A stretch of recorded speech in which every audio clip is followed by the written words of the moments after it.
ውድ ቻናላችን ቤተሰቦች እንኳን ወደ ቻናላችን በደህና መጣችሁ። ምሽት ላይ በተደረገው የፕሪሲዝን ሶስተኛ ጨዋታ ሊቨርፑል በሊድስ ዩናይትድ 4-2 በሆነ ውጤት ተሸንፎ ወጥቷል። የዚህንም ጨዋታ ማች ሪያክሽን ይዤላችሁ መጥቻለሁ። እናንተም እስከ መጨረሻው ደቂቃ ድረስ አብራችሁ ቆይታችሁ እንድትከታተሉት በጨዋታው ዙሪያ ያያችሁትን የተሰማችሁን እንዳለ ኮሜንት ሴክሽን ላይ በመጻፍ እንድታሳውቁኝ፣ ሰብስክራይብ፣ ላይክ፣ ሼር እያደረጋችሁ የቻናሉ ቤተሰብ እንድትሆኑ እንደዚሁም ኮሜንት ሴክሽን ላይና ዲስክሪፕሽን ላይ በሚገኙ ሊንኮችም ተጠቅማችሁ የቴሌግራምና የኢንስታግራም አካውንታችንን እንድትቀላቀሉ በአክብሮት እጠይቃለሁ። አሁን በቀጥታ ወደ ጨዋታው የምንገባ ይሆናል። አብራችሁን ቆዩ።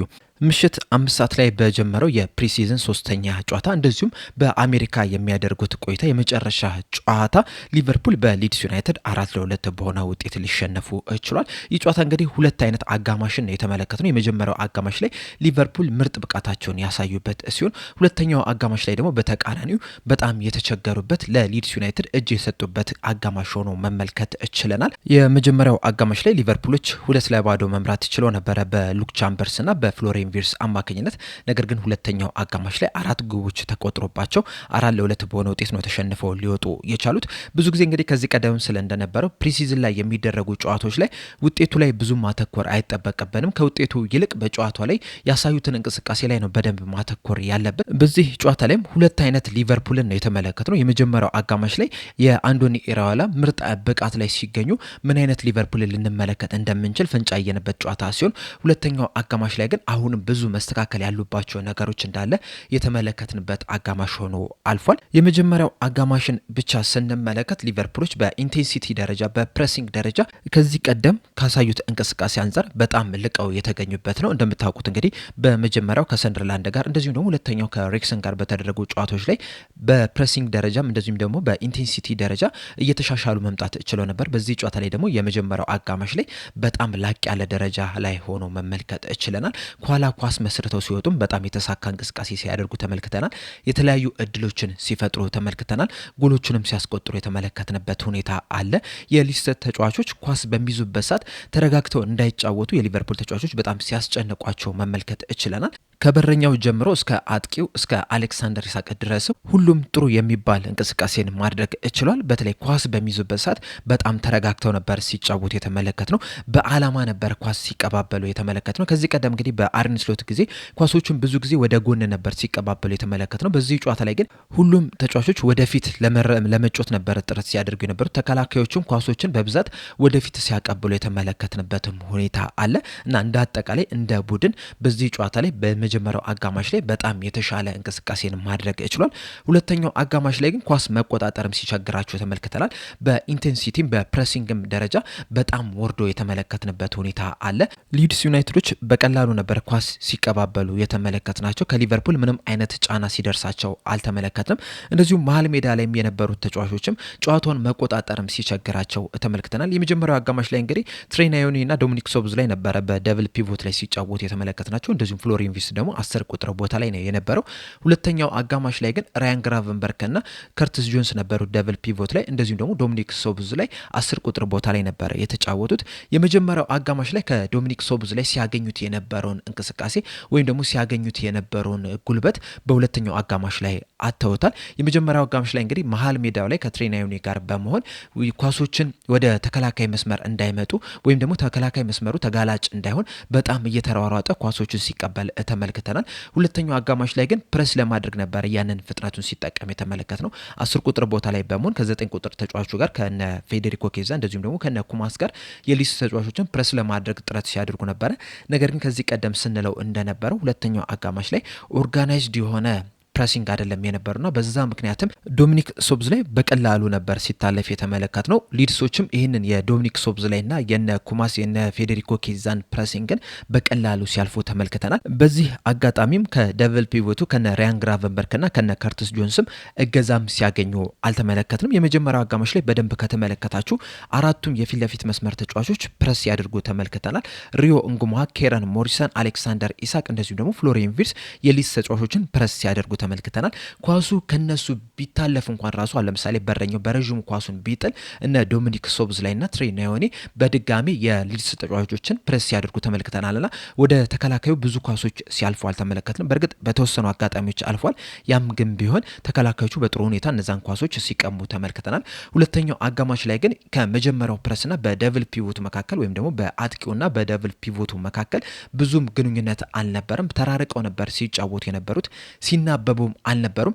በዛ ምክንያትም የመጀመሪያውን ፕሬስ የነ ዶሚኒክ ሶቦስላይን ፕሬስን ሊድሶች በቀላሉ ሲያልፉ ተመልክተናል። እንደዚሁም ከርቲስ ጆንስንና ራያን ግራቨንበርክንም በቀላሉ አልፎ ከተከላካዩ ጋር ፊት ለፊት ሲገናኙ ተመልክተናል። በረኛው ላይም ብዙ ሙከራዎችም ሲደረጉ የተመለከትንበትም ሁኔታ አለ።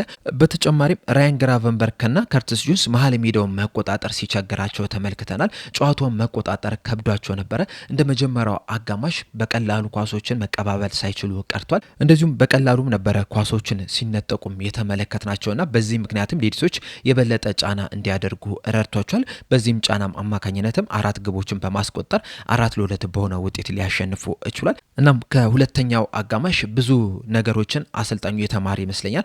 አሁንም ብዙ መስተካከል ያሉባቸው ነገሮች እንዳሉም በደንብ መገንዘብ ችለናል። ተጫዋቾችን መፈረም እንዳለባቸውም ሁለተኛው አጋማሽ ትልቁ ምስክር የሆነ ይመስለኛል። በተለይ ደግሞ ተከላካይ መስመር ላይ ሊቨርፑሎች ሁለተኛው አጋማሽ ላይ ክፍት ሆኖ መመልከት ችለናል። ያለፉትን 2 ተጫዋቾች እንደዚሁም በመጀመሪያው አጋማሽ ሉክ ቻምበርስ እና ኑዶኬ በጣም ጥሩ የሚባል እንቅስቃሴን ማድረግ ችለው ነበረ። ነገር ግን አሁንም ብዙ መማር ያለባቸው ነገሮች እንዳሉ ግን ሁለተኛው አጋማሽ ላይ በደንብ መመልከት ችለናል። በእርግጥ ሉክ ቻምበርስ በሊቨርፑል ቢቆይ አሁንም ለአንዳንድ ጨዋታዎች ላይ ጥሩ ግልጋሎትን መስጠት ይችላል። በተለይ ደግሞ በግራ ክንፍና በመሀል ተከላካይ ስፍራ ላይ መጫወት የሚችል ተጫዋች እንደመሆኑ መጠን በሊቨርፑል ቢቆይ የበለጠ ጥቅም ይሰጣል። ነገር ግን ደግሞ ከሱ የተሻሉ ተጫዋቾች አሁንም ወደ ክለቡ መምጣት እንዳለበት የትናንትናው ጨዋታ ትልቁ ምስክር ነው። እንደዚሁም የቀኝ ክንፍ የተከላካይ ስፍራ ቦታ ላይም አሁንም መፍትሄ እንደሚፈልግ በትናንትናው ጨዋታ ላይ በደንብ መመልከት ችለናል። በእርግጥ የመጀመሪያው አጋማሽ ላይ ጀረሚ ፍሬምፖንግ በዚህ ፕሪሲዝን ካደረጋቸው እንቅስቃሴዎች ውስጥ ምርጥ ብቃቱን ማሳየት ይችላል። ነገር ግን ሁለተኛው አጋማሽ ላይ ተቀዛቅዞ መመልከት ችለናል። በእርግጥ ኳሱን አለመቆጣጠራቸውም ጭምር ነው ጥሩ እንቅስቃሴ ያደረገው እና ምናልባትም የቀኝ ክንፍ ተከላካይ መስመር ቦታ ላይ በቀጣይ ሲዝን ጥሩ እንቅስቃሴ ሊያደርግ የሚችልበት እድል አለ። እንደዛም ቢሆንም ግን ተጨማሪ ተጫዋች ግን የግድ ያስፈልጋል። በትናንትናው ጨዋታ ላይም ጉዳት አስተናግዶ በእርግጥ ከፍተኛ ጉዳት ላይሆን ይችላል። እንደዛም ቢሆንም ግን በጉዳት ምክንያት ነው ተቀይሮ ከሜዳ ሊወጣ የቻለው።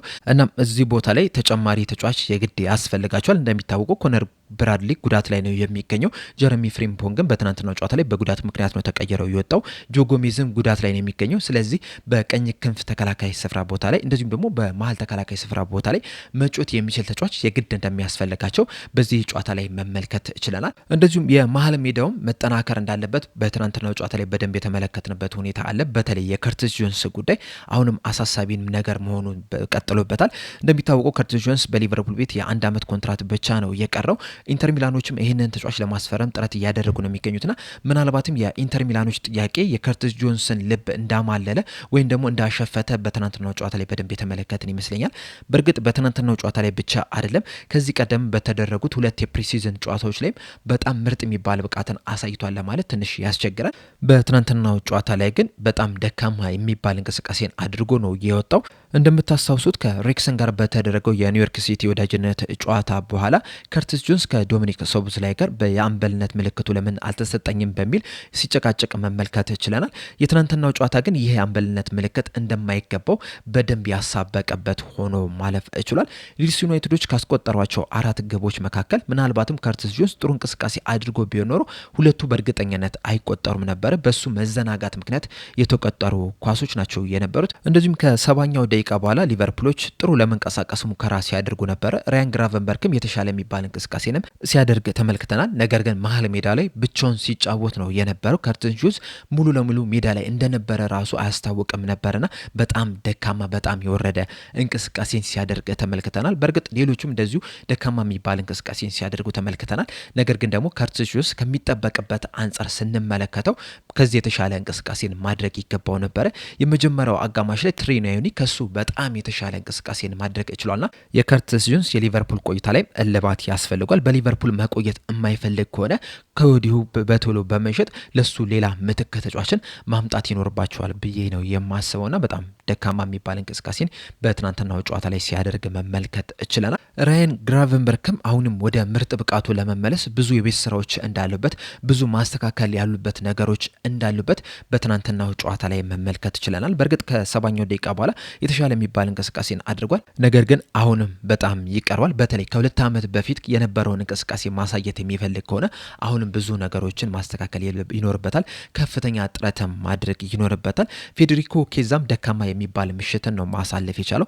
በአጠቃላይም እንደ ቡድን ሁለተኛው አጋማሽ ላይ ሊቨርፑሎች ደካማ የሚባል እንቅስቃሴን ሲያደርጉ መመልከት ችለናል።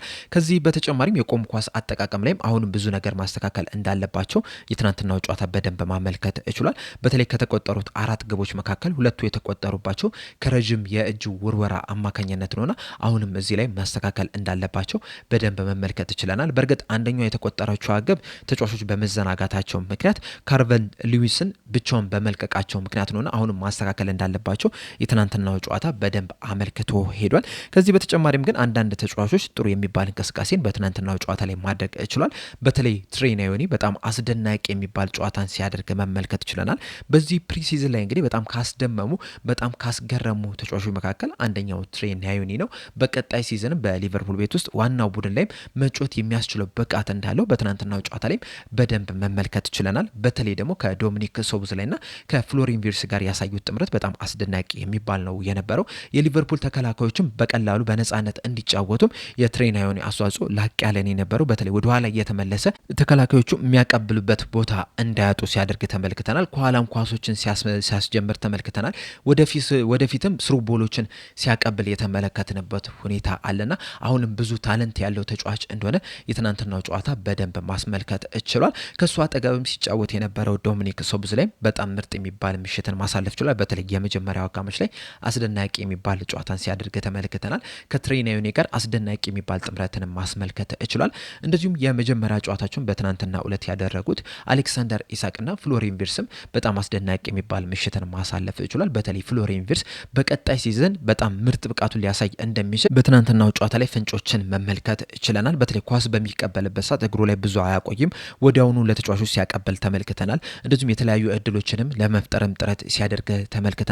እንደዚሁም ክፍት ቦታዎችን በመፈለግም በትናንትናው ጨዋታ ላይ አስደናቂ የሚባል እንቅስቃሴን ሲያደርግ ተመልክተናል። ጎል ያስቆጠረበትን መንገድ ስንመለከት ራሱ የተጫዋቹን ብልህነት በደንብ የሚያመለክት ነው የነበረው። እንደዚሁም አሌክሳንደር ኢሳቅም በቀጣይ ሲዝን ተሻሽሎ እንደሚመጣ በትናንትናው ጨዋታ ላይ ፍንጭ መመልከት ችለናል። ሪዮን ጉማም የተሻለ የሚባል እንቅስቃሴን በግራ ክንፍ በኩል ሲያስመለክተን ነበረ እና እንደ አጠቃላይ በትናንትናው ጨዋታ ላይ የመጀመሪያው አጋማሽ ላይ ሊቨርፑሎች በጣም ምርጥ ብቃት ማሳየት ችሏል። ሁለተኛው አጋማሽ ላይ ግን አሁንም መሻሻል እንዳለባቸው በደንብ መመልከት ችለናል። ቡድኑ ከዚህ የበለጠ ሊጠናከር እንደሚገባው የትናንትናው ጨዋታም በደንብ ምስክር ሆኖ ማለፍ ችሏል። በአጠቃላይ በትናንትናው ጨዋታ ላይ የነበረኝ ሀሳብ ወይም ማች ሪያክሽን ይህንን ይመስል ነበር። እናንተ ግን በትናንትናው ጨዋታ ላይ የተመለከታችሁን ያላችሁትን ሀሳብ አስተያየት እንዳለ ኮሜንት ሴክሽን ላይ በመጻፍ አሳውቁኝ። ለአሁን ግን እኔ እዚህ ላይ አበቃው። እስከ መጨረሻ ደቂቃ ድረስ ስለተከታተላችሁኝ ከልብ አመሰግናለሁ። በቀጣይ በሌላ እስከምንገናኝ ድረስ ሰብስክራይብ፣ ላይክ፣ ሼር ማድረግ እንዳትረሱ። ቸር ያቆየን።